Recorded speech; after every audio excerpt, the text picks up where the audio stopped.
Hello বন্ধুরা, সবাই কেমন আছো? আজকে একটা নতুন ব্লগ শুরু করলাম।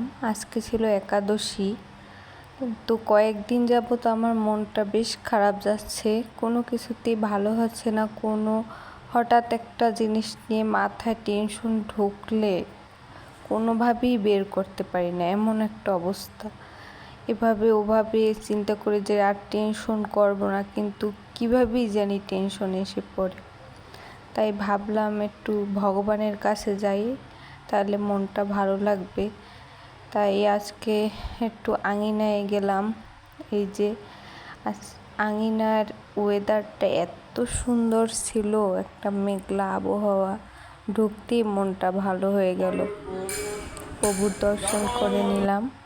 তারপরে এই যে মহাদেবের দর্শন করলাম চালতা গাছের নিচে।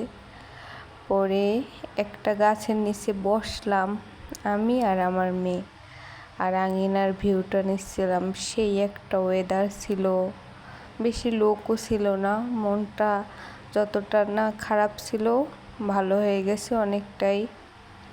আর হালকা বাতাস ছিল। তারপর একটু পুকুর পাড়ে আসলাম। তারপর গেলাম রথের কাছে। কালকে তো উল্টো রথ গেছে, এই যে রথ ভিতরে ঢুকিয়ে রাখছে। আমার মেয়ে তো দেখে মহা খুশি। সামনের ঘোড়া দেখে বারবার বলতেছে, মা হর্স, মাম্মি হর্স। একবার মা বলে আর একবার মাম্মি বলে, মানে আমি হাসতেছি ওর কথা শুনে। পরে চারদিকে একটু ঘোরাফেরা করে ভাবলাম একটু আঙিনার ওই যে সামনে লাইব্রেরি আছে, ওখান থেকে কিছু কিনি। তারপর ওখানে গিয়ে কিনলাম একটা হনুমানজির ছবি আর একটা চন্দনাটি। তারপর কিনে আবার গন্তব্যের জন্য চলে আসলাম নিজ গন্তব্যে। দেখো আকাশের অবস্থা পুরো মেঘাচ্ছন্ন হয়ে আছে, কখন যে বৃষ্টি নামবে বলা যায় না। তাই তাড়াতাড়ি বাসায় চলে আসলাম, কারণ বৃষ্টি এসে পড়লে আবার সমস্যা।